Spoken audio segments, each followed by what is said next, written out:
बिस्मिल्लाहिर्रहमानिर्रहीम। Lecture number 5 chapter number first measurement ख़त्म हो गया था, लेकिन ये कुछ इंपॉर्टेंट यूनिट्स है, ये अपने पास आप नोट करें।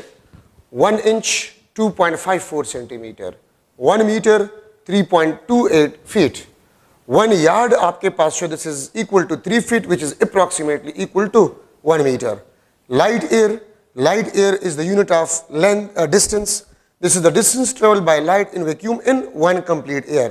9.46 multiplied by 10 to the power 15 meter या 9.46 पेटामीटर भी इसको हम कहते हैं। 1 माइल 1.609 किलोमीटर या 1609 metre. Angstrom 10 to the power -10 metre. Micron 10 to the power -6 metre. Mass slug आपके पास जो है ये आपके पास एफपीएस सिस्टम में मास के यूनिट है, और 1 स्लग आपके पास 14.6 किलोग्राम के बराबर है। 1 AMU atomic mass unit, 1 unit 1.6 multiply by 10 to the power -27 kilogram. 1 ton 907.2 kilogram. 1 metric ton 1000 kilogram. 1 pound mass 0.4536 kilogram. Pound mass 0.4536 kilogram. 1 newton 1 kilogram metre per second square. 1 dyne 1 gram centimetre per second square. 1 newton 10 to the power 5 dynes. 1 pound force, ठीक है, यहां पर pound मास है, यहां पर pound force है। 1 lube LUOB lube या LB 4.45 Newton के बराबर है। तो ये आपके पास कुछ इंपॉर्टेंट यूनिट्स है, ठीक है। अब अगर मैं एनर्जी के कुछ इंपॉर्टेंट यूनिट्स लिख लो। Energy 1 joule 1 kilogram metre square पर सेकंड स्क्वायर, ठीक है। और 1 अर्ग ERG 1 अर्ग किस चीज के बराबर होगा? This is equal to 1 gram centimetre square पर second square.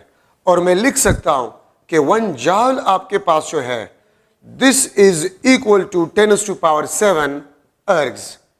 1 joule is equal to 10 to the power 7 ergs. 1 electron volt 1.6 multiply by 10 to the power -19 joule, ठीक है।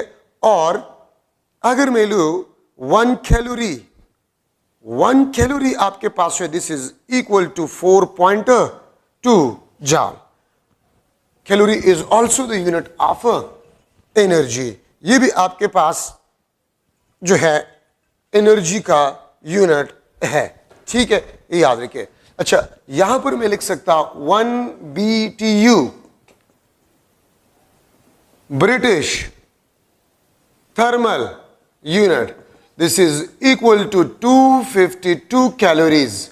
या ये आपके पास 1000, ये 252 को आप 4.2 के साथ मल्टीप्लाई करें तो मेरे ख्याल में 1058 जॉल आ जाता है। 4.2 को आप 252 के साथ मल्टीप्लाई करें, ठीक है। 1 BOTU board of trade unit, board of trade unit, ठीक है। बोर्ड ऑफ ट्रेड यूनिट को 1 किलोवाट आवर भी हम कह सकते हैं। 1 किलोवाट आवर भी हम इसको कह सकते हैं। और 1 किलोवाट आवर आपके पास जो है ये किस चीज के बराबर है? 3.6 multiply by 10 to the power 6 joule, ठीक है। तो 1 BOTU board of trade unit आपके पास, और ये ब्रिटिश थर्मल यूनिट है, ब्रिटिश इंजीनियरिंग सिस्टम में 252 कैलोरीज के बराबर है, ठीक है। तो these are some important units of energy. ये आपके पास एनर्जी के कुछ इंपॉर्टेंट यूनिट्स है, ठीक है। तो इसको आप लोगों ने याद करना होगा, इसके कोई दूसरा सोल्यूशन है नहीं आपके पास, ठीक है। तो इसको आपने याद करना होगा। बाकी आपका चैप्टर नंबर फर्स्ट जो है वो खत्म हो गया है, ठीक है। अभी मैं सेकंड चैप्टर को स्टार्ट करूंगा, ठीक है, which is about the vector. Chapter number 2 which is about the vectors. देखिए, हमारे पास 2 किस्म के फिजिकल क्वांटिटीज है, स्केलर एंड वेक्टर्स। स्केलर्स आपके पास वो फिजिकल क्वांटिटीज है जिसको कंप्लीटली स्पेसिफाई करने के लिए मैग्नीट्यूड काफी होता है, डायरेक्शन की कोई जरूरत नहीं होती, उनको हम स्केलर्स कहते हैं। मास, लेंथ, टाइम, डिस्टेंस एटसेट्रा। ठीक है, ये आपके पास स्केलर्स हैं। याद रखिए, अगर हम स्केलर्स को डील कर रहे हैं तो आम मैथमेटिकल रूल्स को हम इस्तेमाल कर सकते हैं। जिस तरह हम आम नंबर्स को ऐड करते हैं, इसी तरह आप टाइम्स को भी ऐड करें, मास को भी ऐड कर सकते हैं। जिस तरह हम सब्ट्रैक्शन करते हैं तो स्केलर्स को भी आप उसी तरह ही सब्ट्रैक्ट, ऐड, मल्टीप्लाई या डिवाइड कर सकते हैं। ठीक है, और वेक्टर्स आपके पास वो फिजिकल क्वांटिटी जिसको स्पेसिफाई करने के लिए मैग्नीट्यूड और डायरेक्शन दोनों जरूरी हो, उसको हम वेक्टर कहते हैं। ठीक है, मास आप देखिए, अगर मैं कह दूं कि the mass of a body is 10 kilogram, बस काफी है इसको समझने के लिए। मैं अक्सर स्टूडेंट्स को कहता हूं कि अगर आप दुकान में जाए और दुकानदार को आप कह दें कि मुझे 1 किलोग्राम शुगर दे, तो दुकानदार समझ जाते हैं वो आपको 1 किलोग्राम शुगर देगा। स्केलर है, डायरेक्शन की जरूरत नहीं है। कभी आपने इस तरह नहीं कहा होगा कि मुझे 1 किलोग्राम शुगर दे आसमान की तरफ या मशरिक की तरफ या मगरिब की तरफ। ठीक है, अगर आपसे कोई पूछे व्हाट इज द टाइम, तो आप कहते हैं 1 o'clock, काफी है इसको समझने के लिए। कभी आपने ये नहीं कहा होगा कि 1 o'clock आसमान की तरफ और 2 o'clock हमारे घर की तरफ और इस तरह। नो। सो स्केलर्स की स्पेसिफिकेशन के लिए डायरेक्शन का होना जरूरी नहीं होता, लेकिन वेक्टर को स्पेसिफाई करने के लिए मैग्नीट्यूड और डायरेक्शन का होना जरूरी होता है। ठीक है, मैग्नीट्यूड और डायरेक्शन का होना जरूरी होता है वेक्टर को स्पेसिफाई करने के लिए। ठीक है, तो vector this is equal to magnitude multiply by direction. ठीक है, अच्छा अब देखिए, वेक्टर के दो रिप्रेजेंटेशन है, graphical representation and symbolic representation. ठीक है, ग्राफिकल रिप्रेजेंटेशन आप एक लाइन को ड्रॉ करते हैं विद एरोहेड। आप एक लाइन को ड्रॉ करते हैं विद एरोहेड। ठीक है, तो आपके पास जो लेंथ है, लेंथ आपको किस चीज को रिप्रेजेंट करता है? लेंथ आपको मैग्नीट्यूड ऑफ वेक्टर, और जो हेड आपके पास जो है ये डायरेक्शन को रिप्रेजेंट करता है। ठीक है, तो ग्राफिकली आप वेक्टर को इस तरीके से ड्रॉ कर सकते हैं। सिंबॉलिकली अगर मैं लिख लूं ए वेक्टर, ये आपके पास ए वेक्टर, ये आप बोल्ड फेस लेटर में लिख लें। ठीक है, बोल्ड फेस लेटर में लिख ले या इस तरह आप लिख ले, ये आपके पास सिंबॉलिक रिप्रेजेंटेशन है। ठीक है, वेक्टर में। अच्छा, अब आपके पास vector algebra rules, vector algebra rules है आपके पास। अगर मैं दो वेक्टर्स को ऐड करूं, रिजल्टेंट आपके पास वेक्टर आना चाहिए। First, second, vector plus vector must be a vector. ठीक है, वेक्टर प्लस स्केलर, याद रखिए ये हमेशा वेक्टर प्लस स्केलर ही होगा। इसका मतलब है कि वेक्टर और स्केलर आप ऐड नहीं कर सकते, वेक्टर और स्केलर आप ऐड नहीं कर सकते।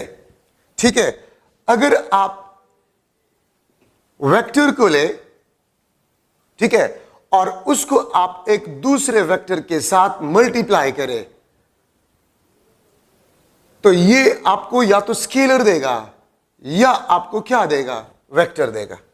वेक्टर प्रोडक्ट, ठीक है, और स्केलर प्रोडक्ट आपके पास जो है आंसर आएगा। अगर आप एक स्केलर क्वांटिटी को वेक्टर के साथ मल्टीप्लाई करें, resultant must be a vector. और इसके साथ एग्जांपल है P is equal to mv, mass is a scalar, velocity is a vector. तो आपके पास मोमेंटम आ जाएगा, where momentum is a vector.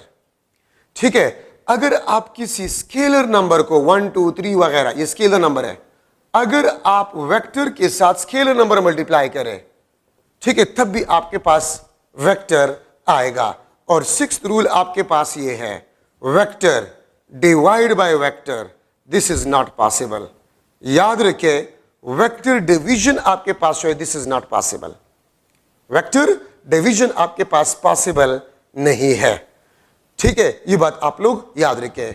तो इसका मतलब है कि वेक्टर्स को आप वेक्टर के साथ ऐड कर सकते हैं, स्केलर और वेक्टर को आप ऐड नहीं कर सकते। अगर आप दो वेक्टर्स को मल्टीप्लाई करें तो आपको स्केलर भी दे सकता है या वेक्टर भी दे सकता है। अगर आप स्केलर को वेक्टर के साथ मल्टीप्लाई करें, रिजल्टेंट आपके पास क्या होगा? वेक्टर होगा। अगर आप एक स्केलर नंबर को वेक्टर के साथ मल्टीप्लाई करें, रिजल्टेंट आपके पास वेक्टर होगा। ठीक है, वेक्टर डिवीजन आपके पास है, दिस इज नॉट पॉसिबल। ठीक है, तो ये आपके पास कुछ इंपॉर्टेंट डिस्कशन है। अच्छा, Cartesian coordinate system, 3 mutually perpendicular lines x y, this is z. ठीक है, 3 म्यूचुअली परपेंडिकुलर लाइंस आपके पास, ये 3 म्यूचुअली परपेंडिकुलर, ये भी 90, ये भी आपके पास 90, ये भी आपके पास 90। ठीक है, and they overlap at a single point, और जो ओवरलैपिंग पॉइंट होते हैं इसको हम ऑरिजिन कहते हैं। इसको हम रिड्यूस कर सकते हैं into plane x y, y z, z x. इसको हम प्लेन्स में 2D में भी डिवाइड कर सकते हैं। ठीक है, और याद रखें, अगर मैं एक्स वाई जो है डायमेंशन सिस्टम लूं और मैं एक वेक्टर को अगर बना रहा हूं, ठीक है, तो ये आपके पास ए वेक्टर, दिस इज थीटा। ठीक है, ये थीटा आपको डायरेक्शन ऑफ वेक्टर के बारे में बताता है। थीटा आपको डायरेक्शन ऑफ वेक्टर के बारे में बताता है। ठीक है, और ऑरिजिन से हम इसको ड्रॉ करते हैं। सो कार्टेशियन कोऑर्डिनेट सिस्टम में आपके पास थीटा जो है वो आपको डायरेक्शन ऑफ वेक्टर के बारे में बताता है। ठीक है, अच्छा, अब आपके पास है कुछ इंपॉर्टेंट, सम इंपॉर्टेंट वेक्टर्स, कुछ important vectors. Number first, parallel vectors. Parallel vectors, वो वेक्टर्स जिनका डायरेक्शन आपके पास सेम हो। दिस इज ए वेक्टर, ये आपके पास बी वेक्टर है। ठीक है, this is A vector and this is B vector. ठीक है, तो आप अगर देखें, अगर दो वेक्टर्स का डायरेक्शन आपके पास सेम हो तो थीटा आप देख सकते हैं, थीटा आपके पास 0 डिग्री होगा। डायरेक्शन इज सेम, इसका मतलब ये है कि the angle between the two vector is 0। याद रखिए, पैरेलल वेक्टर में हम मैग्नीट्यूड और स्टार्टिंग पोजीशन को नहीं देखते, हम सिर्फ सेम डायरेक्शन को देखते हैं। मैग्नीट्यूड अगर सेम हो या सेम ना हो, स्टार्टिंग पोजीशन अगर सेम हो या ना हो, but if the only direction is same, तो फिर इसको हम पैरेलल वेक्टर्स कहते हैं।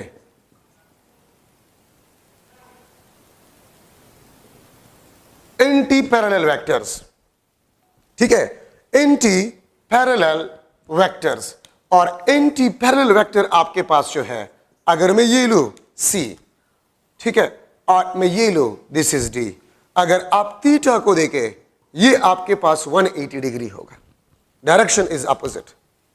तो दो वेक्टर्स जिसकी डायरेक्शन अपोजिट हो, मैग्नीट्यूड अगर सेम हो या ना हो, स्टार्टिंग पोजीशन अगर सेम हो या ना हो, but if the two vectors have opposite direction, मतलब irrespective of magnitude and starting position, तो वेक्टर्स को हम एंटी पैरेलल वेक्टर्स कहते हैं। Equal vectors, equal vectors, same magnitude and same direction. Same magnitude and same direction. ठीक है, तो फिर हम वेक्टर्स को कहते हैं इक्वल वेक्टर। ये आपके पास A, ये आपके पास B वेक्टर्स। ठीक है, आप देखिए लेंथ भी सेम है, डायरेक्शन भी सेम है। ठीक है, तो मैं लिख सकता हूं A is equal to B, plus sign और प्लस साइन। ठीक है, अगर मैं इसके ऊपर चले लिख लेता हूं A vector is equal to B vector, ये प्लस प्लस। ठीक है, मैं इस तरह भी लिख सकता हूं minus A is equal to minus B। तो देखिए साइन भी सेम है और इक्वलिटी भी है। तो सेम साइन का मतलब होता है सेम डायरेक्शन, और इक्वलिटी का मतलब आपके पास होते हैं equal magnitude. Same sign, same sign, equal direction. ठीक है, और ये आपके पास equality sign, equal magnitude, equal magnitude आपके पास होगा। तो अगर दोनों साइड्स पे साइन सेम हो और इक्वलिटी साइन भी हो, minus minus equality, plus plus और equality, it means the vectors are equal vectors. मैं इस तरह भी कह सकता हूं, two parallel vectors having same magnitude, starting position same हो या ना हो। अगर मैं यहां पर पेशावर में 10 मीटर ईस्ट चला जाता हूं, ठीक है, और कोई बंदा कराची में 10 मीटर ईस्ट चला जाता है, तो हमारे डिस्प्लेसमेंट वेक्टर इक्वल वेक्टर्स है, ठीक है। तो same magnitude in same direction, the vectors are equal vectors. 4 आपके पास जो है नेगेटिव वेक्टर्स, ठीक है, same magnitude but opposite direction, इसको हम नेगेटिव वेक्टर कहते हैं, इर्रिस्पेक्टिव ऑफ साइन। ये आप देख सकते हैं, दिस इज ए और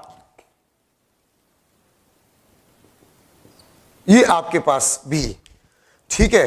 अब ये आपके पास आ जाएगा A is equal to minus B, और मैं लिख सकता हूं B is equal to minus A, ठीक है। अब देखिए, एक साइड पे आपके पास प्लस साइन है, प्लस साइन, दूसरी साइड पे आपके पास नेगेटिव साइन है, ठीक है। तो मैं इसको लिख सकता हूं A is equal to the negative vector of B, और बी आपके पास है this is equal to the negative vector of A. A is the negative vector of B और बी आपके पास है this is the negative vector of A. तो इसका मतलब यह है कि ए और बी एक दूसरे के नेगेटिव वेक्टर्स कहलाते हैं। मैग्नीट्यूड कभी भी नेगेटिव नहीं हो सकता, डायरेक्शन आपके पास नेगेटिव हो सकता है। तो मैं कह सकता हूं कि A is the negative vector of B और B is the negative vector of A, ठीक है। डायरेक्शन आपके पास जो है दिस इज आर्बिट्ररी, डायरेक्शन आपके पास होते हैं दिस इज आर्बिट्ररी। अगर इस डायरेक्शन को आप पॉजिटिव कह दे तो वेस्ट डायरेक्शन आपके पास नेगेटिव होगा, ठीक है। अगर आप नॉर्थ डायरेक्शन को पॉजिटिव कह दे, ठीक है, तो आपके पास साउथ डायरेक्शन जो है वो आपके पास जो है नेगेटिव होगा, ठीक है। तो ये बात आप लोग याद रखें। तो नेगेटिव वेक्टर्स जो है सेम मैग्नीट्यूड अपोजिट डायरेक्शन, तो आप A is equal to minus B लिख सकते हैं या बी को आप माइनस ए लिख सकते हैं, ठीक है। ये बात आप लोग याद रखें। तो ये आपके पास फोर्थ इंपॉर्टेंट वेक्टर आपके पास बन गया। अब यहां पर मैं लिख सकता हूं नल और जीरो वेक्टर, नल और जीरो वेक्टर, ठीक है। नल और जीरो वेक्टर का मतलब ये होता है विच है zero magnitude, which is zero magnitude and arbitrary direction, which is zero magnitude and arbitrary direction, इसको बेसिकली हम नल या जीरो वेक्टर कहते हैं। तो ये आपके पास सिंबॉलिक रिप्रेजेंटेशन है, ये आपके पास क्या है, सिंबॉलिक रिप्रेजेंटेशन है, ठीक है। और इसका ये सिंबॉलिक रिप्रेजेंटेशन है, और अगर आप डॉट से इसको डिनोट करें, ये आपके पास ग्राफिकल रिप्रेजेंटेशन है, डॉट, ठीक है। और डॉट ओरिजिन से लिया गया है, तो डॉट आपके पास ग्राफिकल रिप्रेजेंटेशन है, ठीक है। तो आर्बिट्ररी डायरेक्शन और इसका मैग्नीट्यूड आपके पास जो होता है वो जीरो होता है, ठीक है। ये बात आप लोग याद रखें। अब देखिए, यही मैं ले रहा हूं, अगर मैं लिख लो A is equal to minus B, तो माइनस बी को आप उस साइड पे शिफ्ट करें तो ए प्लस बी आपके पास ये नल वेक्टर होगा। ये नल वेक्टर को क्यों इंट्रोड्यूस किया गया, अगर मैं इस तरह लिख लो A plus B is equal to zero, A plus B is equal to zero, तो ये दोनों तो वेक्टर है और जीरो स्केलर है, तो वेक्टर का sum is equal to scalar, जो कि गलत है। तो इसलिए फिर हमने नल वेक्टर को इंट्रोड्यूस किया। The sum of two vectors which are the negative vectors of each other is always equal to a null vector। ये देखिए ना, मैं इसको इस तरह भी लिख सकता हूं, the sum of two vectors, the sum of two vectors which are negative vectors of each other, this will be always equal to a null or zero vector। ऐसे दो वेक्टर्स जो एक दूसरे के नेगेटिव वेक्टर्स हो, अगर उसका आप सम ले लें तो आपको नल वेक्टर देगा या आपको जीरो वेक्टर देगा।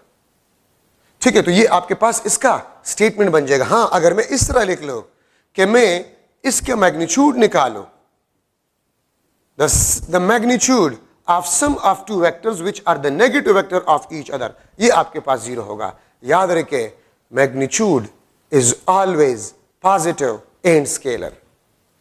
Magnitude is always positive and scalar.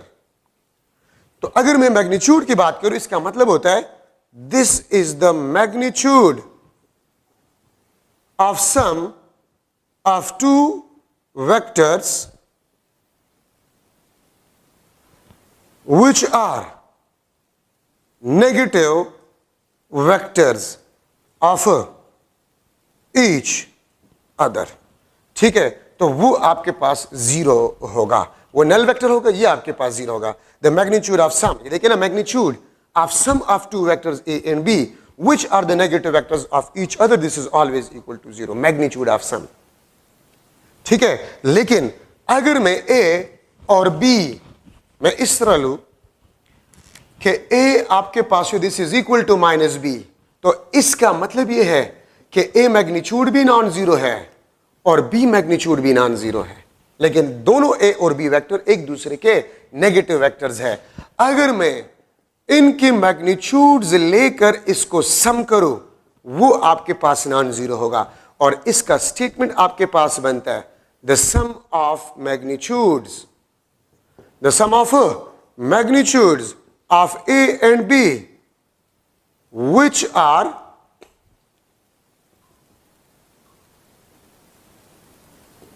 negative vectors of each other।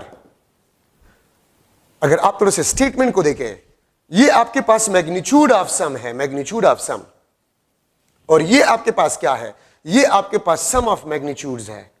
ये आपके पास क्या है, sum of magnitudes which is not equal to zero. तो एक बात याद रखिए इन दोनों स्टेटमेंट में, अगर आप देखें, ये मैग्नीट्यूड ऑफ सम है, ये मैग्नीट्यूड ऑफ सम है, मतलब सम लेकर फिर आप मैग्नीट्यूड निकालते हैं। मैग्नीट्यूड ऑफ सम का मतलब क्या होता है, आप सम करके मैग्नीट्यूड निकालते हैं, तो वो तो जीरो होता है, क्योंकि आपके पास दो वेक्टर्स जो कि नेगेटिव है उसका सम जीरो है, तो नल वेक्टर का मैग्नीट्यूड जीरो। लेकिन अगर ए और बी जो कि नेगेटिव वेक्टर्स है, अगर इन ए और बी का मैग्नीट्यूड्स का आप सम मालूम करें तो वो नॉन जीरो होगा या ग्रेटर देन जीरो होगा।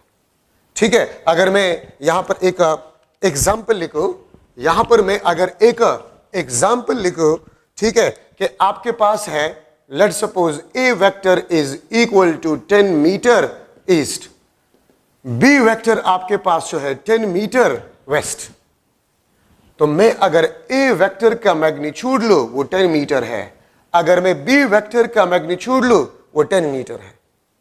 ठीक है, नॉन जीरो है ना, तो अगर मैं इनके मैग्नीट्यूड्स का सम लूं वो 20 मीटर होगा, which will be not equal to zero.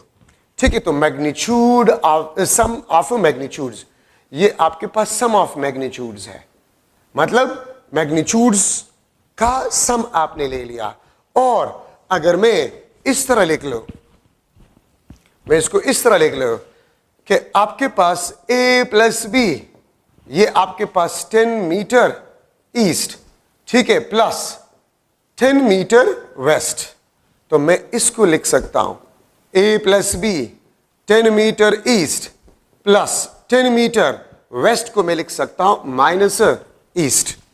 ठीक है, मैंने वेस्ट को माइनस ईस्ट क्यों लिख लिया, अब देखिए आपके पास minus east mean opposite to east west होता है, माइनस वेस्ट ये आपके पास ईस्ट होता है, माइनस नॉर्थ वो आपके पास साउथ होता है, माइनस साउथ वो आपके पास नॉर्थ होता है।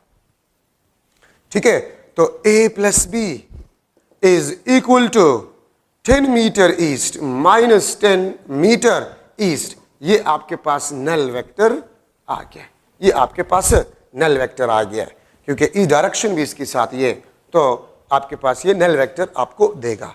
तो इसको बेसिकली हम कहते हैं, ठीक है, null vector.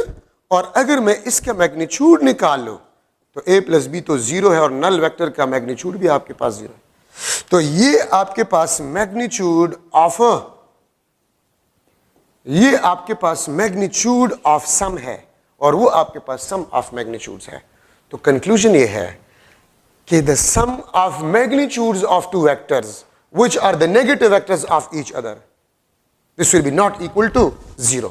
But the magnitude of the sum of two vectors a and b, the magnitude of sum of two vectors a and b, this is equal to 0. ये आपके पास 0 होगा।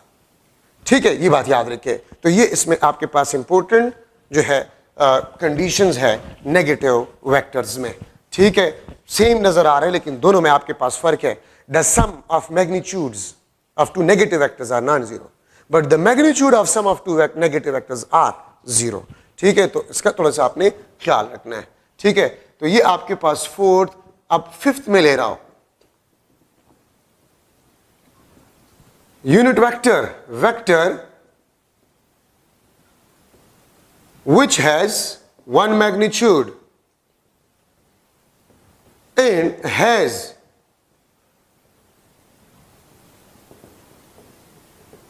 specific direction। ठीक है, इसको बेसिकली हम unit vector कहते हैं। वो वेक्टर जिसका वन मैग्नीट्यूड हो और वो आपको स्पेसिफिक डायरेक्शन बता रहा है, उसको हम यूनिट वेक्टर कहते हैं। इसमें एक इंपॉर्टेंट पॉइंट, आपके पास unit vector has a no unit, इसका कोई यूनिट नहीं होता। ठीक है, और सिंबॉलिकली हम इसको किस तरह रिप्रेजेंट करते हैं, वेक्टर उसके ऊपर केप, बी वेक्टर उसके ऊपर केप, ठीक है, सी वेक्टर इसके ऊपर केप। ये आपके पास सिंबॉलिक रिप्रेजेंटेशन है। ये आपके पास क्या है, सिंबॉलिक रिप्रेजेंटेशन है। A unit vector, B unit vector, C unit vector, ये केप बेसिकली यूनिट वेक्टर को रिप्रेजेंट करता है। अच्छा, अब इसका फॉर्मूला आपके पास भी ये है, मैं इस तरह भी लिख सकता हूं, यूनिट वेक्टर, अगर आप वेक्टर को उसी वेक्टर के मैग्नीट्यूड पे डिवाइड करें तो ये आपको यूनिट वेक्टर देगा। The ratio of vector to the magnitude of a vector is equal to unit vector. ठीक है, तो मैं इस तरह भी इसको लिख सकता हूं, for example A unit vector, आप ए वेक्टर को उसी वेक्टर के मैग्नीट्यूड पे डिवाइड करें, ये आपको यूनिट वेक्टर देगा। ठीक है, और इसका मिसाल मैं आपको देता हूं, अगर मैं लूं डी, ये आपके पास एग्जांपल, ये आपके पास एग्जांपल ए वेक्टर या डिस्प्लेसमेंट में ले लेता हूं, बस डिस्प्लेसमेंट आपके पास 10 मीटर ईस्ट। ठीक है, अगर मैं यूनिट वेक्टर मालूम करूं 10 metre east divide by 10 metre, magnitude 10 metre है, तो ये आपके पास कैंसल।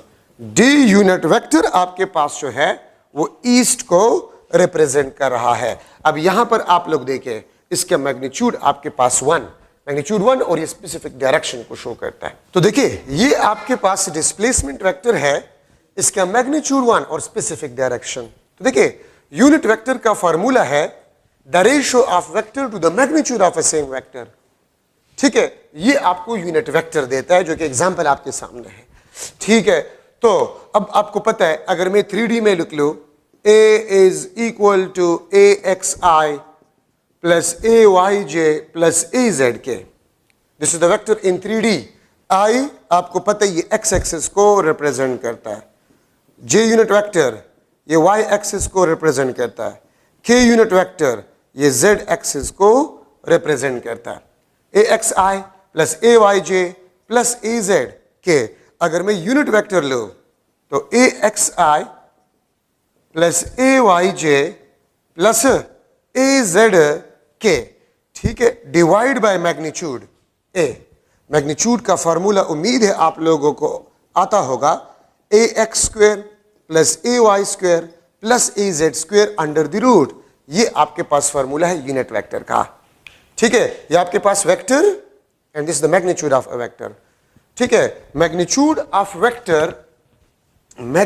वेक्टर का फॉर्मूला आपके पास ये होता है, ये मैग्नीट्यूड या a, ठीक है, और इसको मैं लिख सकता हूं under the root of a x square plus a y square plus a z square under the root. The square root of sum, the square root of sum of square of the magnitude of the components of a vector. The square root of sum of square of component of a vector is equal to the magnitude of a vector. And the ratio of vector to the magnitude of a vector is equal to a unit vector or direction of a vector. ठीक है, ये magnitude, और अगर मैं लिख लूँ direction of vector, direction of vector, this is equal to vector divided by magnitude. Vector divided by magnitude, ये आपको direction of vector देगा. तो ये ज़हन में बिठा दे. अगर आप वेक्टर का रेशो ले लें उसी वेक्टर के मैग्नीट्यूड के साथ, वो आपको उस वेक्टर का डायरेक्शन देगा. और अगर आप square root of sum of square of the component, square root of sum of square of the component of vector, वो आपको मैग्नीट्यूड देगा.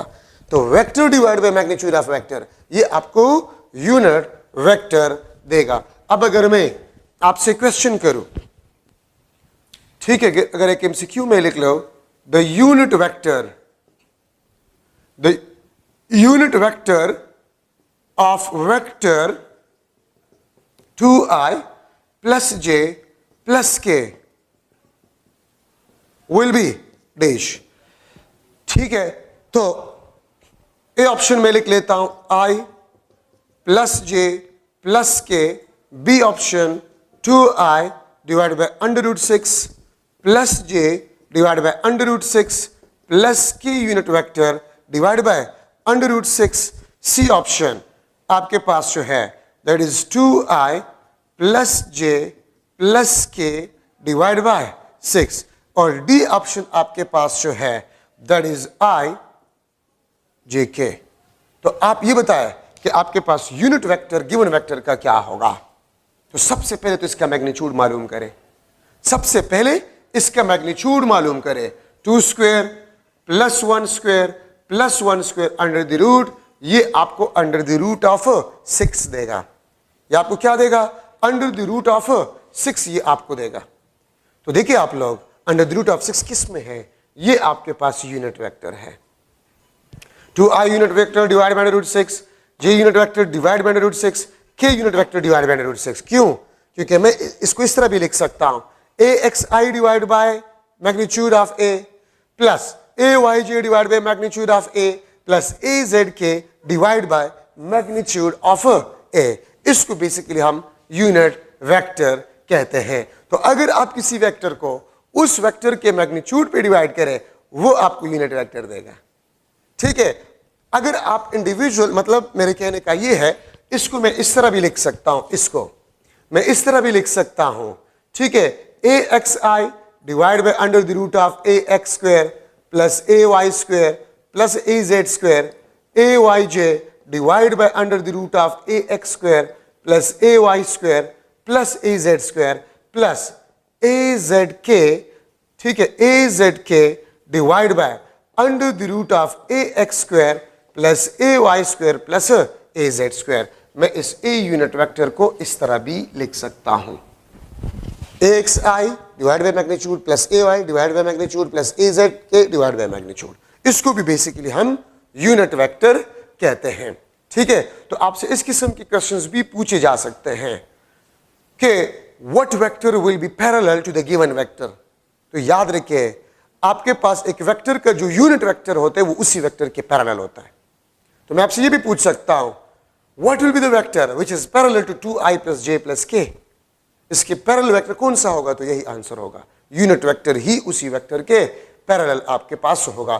तो मैं अगर लिख लो कंक्लूजन में इस तरह लिख सकता हूं कि A vector A magnitude into A unit vector. मैं इस तरह इसको लिख सकता हूं, ये ए का मैग्नीट्यूड, ये उसका यूनिट वेक्टर.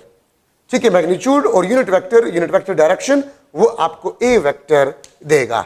ठीक है, तो ये आपके पास यूनिट वेक्टर में इंपॉर्टेंट डिस्कशन आपके पास हो गया. ठीक है, अब इसके बाद हम डिस्कस कर रहे हैं पोजीशन वेक्टर। ठीक है, पोजीशन वेक्टर, ये मेरे ख्याल में 6 नंबर पे हो गया।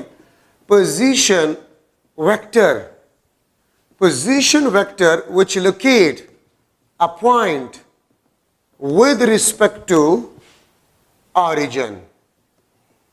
ठीक है, मैं इस तरह भी लिख सकता हूं, this is always drawn from origin of coordinate system। ये हमेशा origin से हम ड्रा करते हैं। this is always drawn from the origin of a coordinate system। ये आपके पास x, ये आपके पास y।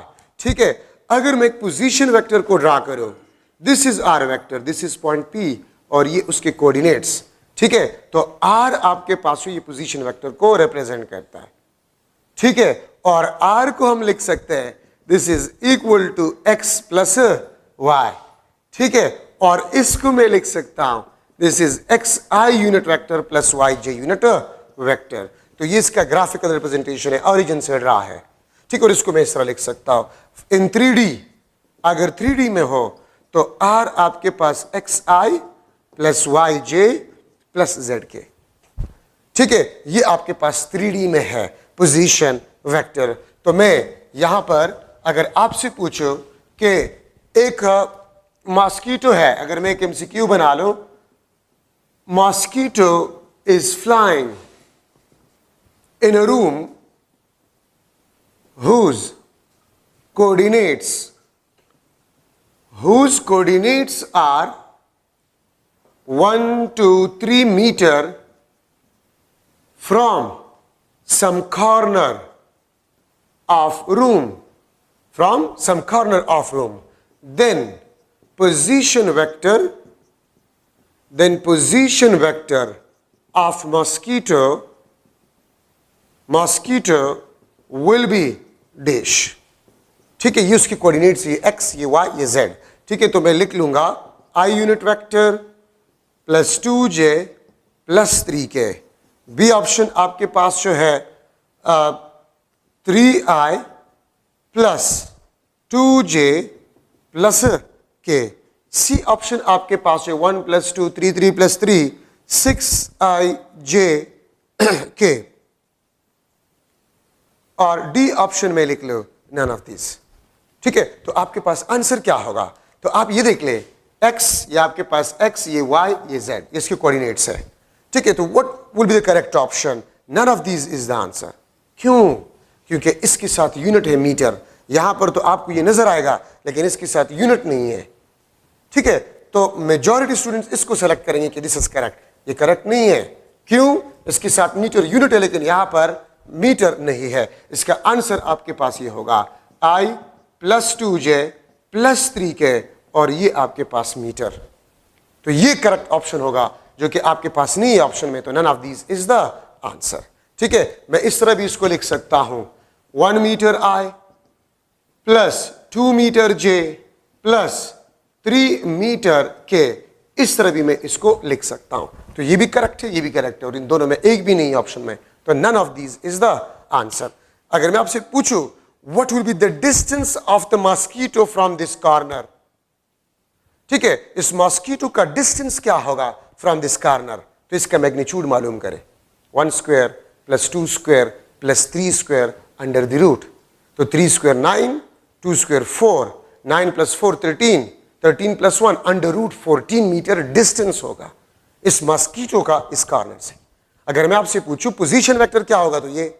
अगर मैं आपसे पूछूं how far the mosquito from the origin, what is the distance of the mosquito from that origin, तो इसका मतलब ये आपसे डिस्टेंस मांगा गया है।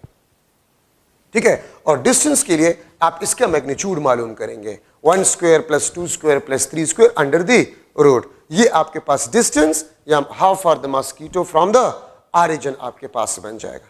सो these are some important vectors. ठीक है, आप इसको जहन में बैठा दें। बाकी इसके बाद मैं क्या करवाऊंगा, डिस्प्लेसमेंट वेक्टर। अब ये पोजीशन और डिस्प्लेसमेंट वेक्टर बुक में नहीं है, लेकिन जरूरी है, तो इसलिए मैं थोड़ा सा करवाऊंगा। ठीक है, उसके बाद फिर हम स्टार्ट करेंगे एडिशन ऑफ वेक्टर। ठीक है, addition of vector by head to tail rule. Multiplication of a vector by scalar number, ठीक है, और रेजोल्यूशन ऑफ वेक्टर, ठीक है। ये आप पढ़ लें इंशाल्लाह। नेक्स्ट लेक्चर में इंशाल्लाह मैं इन चीज़ों को पढ़ाऊंगा। Thank you so much.